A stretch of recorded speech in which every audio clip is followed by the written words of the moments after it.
Hi, I'm Jana Lee, and I work for Nutristart. And today we're going to talk about our liquids that we have in our company, Nutristart. And Ken and I are just going to explore that, Ken Peters, and a book actually that's been put out called Vitamin D. It's such a miracle of vitamin, actually, it's been labeled as. It's one of our liquids, and it's written by Ken and a medical doctor. So, and it's available as a download for free on our oh, website. that's right. It is. It's available for download for free on our website. And hard copies are available through stores that sell our products. Okay, great. So a little bit about the vitamin D, Ken, that you can share with people.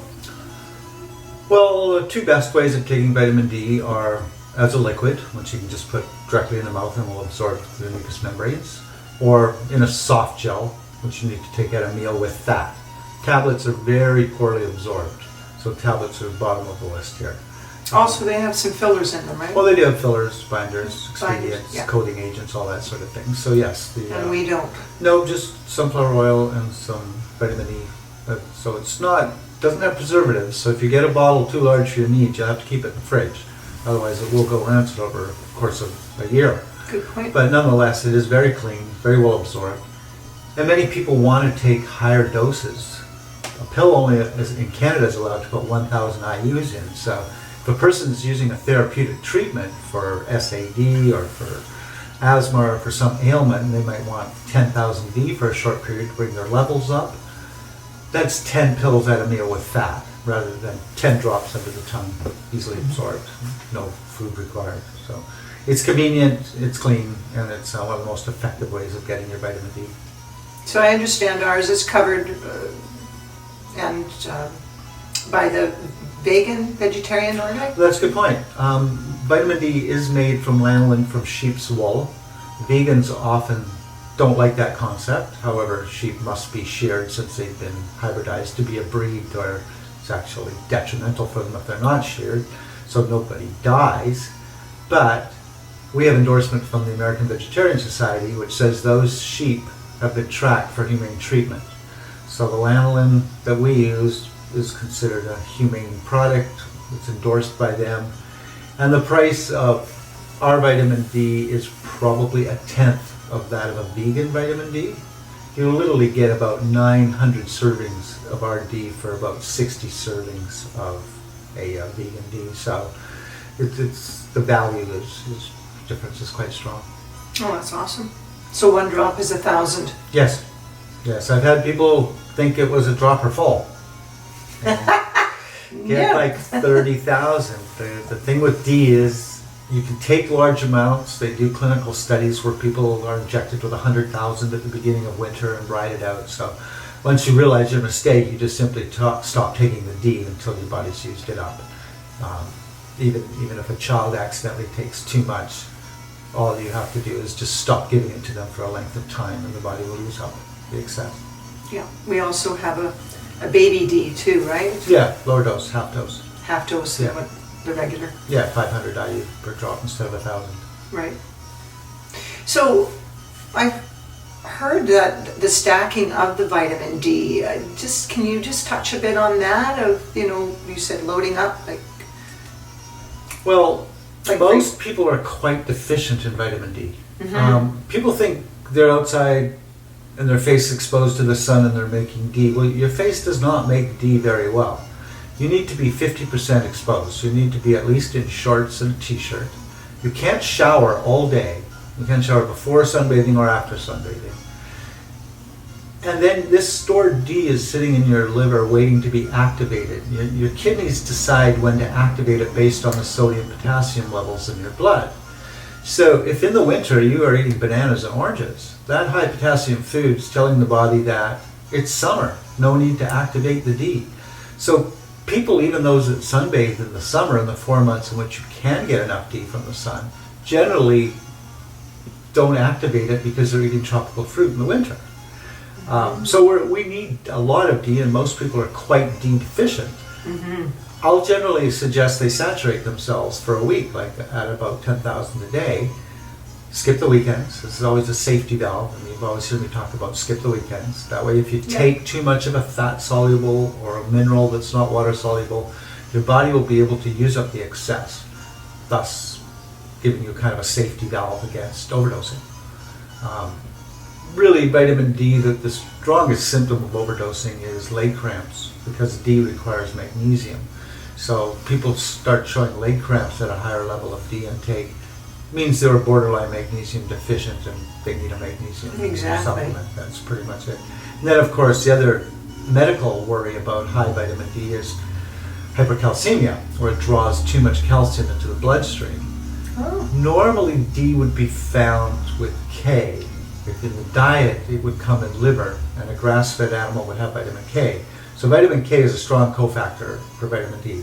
It takes the calcium from the blood and puts it back into the skeletal structure, bones and the teeth. Mm-hmm. So we do sell a liquid K as well. And we do. Yeah. Now, a lot of companies mix K and D in the same bottle.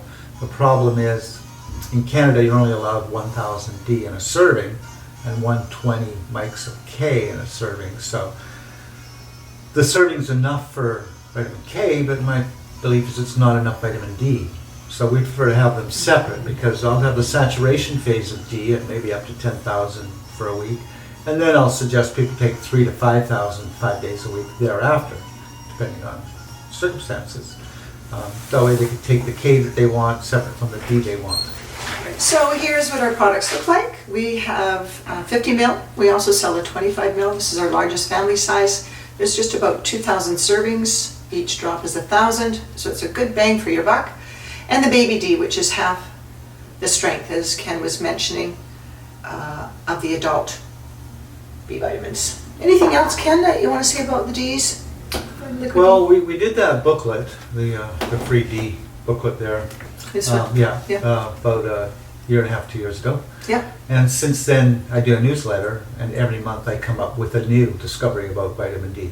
So we know there's about at least 200 genetic switches that vitamin D is involved in. I believe it. And the research is endless on it. Yeah. And every once in a while you'll see a disinformation come out about possible dangers of vitamin D. I've got a newsletter coming out in May about a fellow who was taking a relatively high dose. Unbeknownst to himself, he picked the wrong product for a little too long and he got kidney stones. Oh. But at the same time, as I mentioned earlier, magnesium and K2 are cofactors for D. And both those things prevent calcification in the body.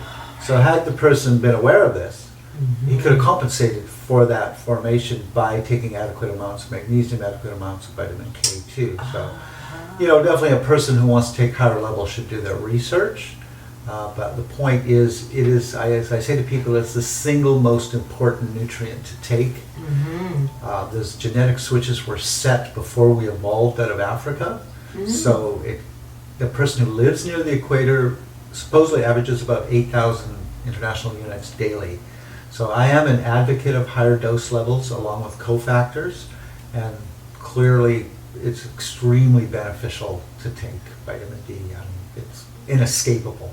Other than that, sunbathe correctly in the summer, don't eat tropical fruit, tropical foods in the winter, and eat some liver, and you can probably coast by without a supplement, but that's about the only way. Wow. All right. Some of the research I've noticed in this book is how many cancers it's preventing. Well, it's believed by some up to 80% of cancer. That's because 80% of cancer occurs on the lining of an organ, and vitamin D is critical to maintaining the mucosal membranes. My most popular blog is How 3 Nutrients Can Help Heal Most Ailments. That's based on vitamin A, vitamin D, and iodine, all three of which build our mucosal lining from top to bottom. And so science has observed the importance of vitamin D in preventing cancer on organ linings, but vitamin A and iodine are also part of that equation. Wow, that's awesome. Like you were saying, people are really discovering more and more things that vitamin D is doing. We had a lady come up to our booth saying, I'm a reborn again D person, and I laughed and said, tell us her story. And she said, well, I had tinnitus so bad, I couldn't get out of bed. Found an article online because acupuncture and doctors, nobody could help her.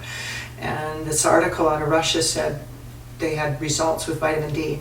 she started taking the higher doses of vitamin C, the tinnitus went away. D, vitamin D. Vitamin D. Yeah. Yeah, Yeah. absolutely. And we saw her again this year, and I saw her and she said, yeah, I'm still no tinnitus. So Wow. it's just wonderful things that are being discovered about vitamin D. Yeah, and it's inexpensive.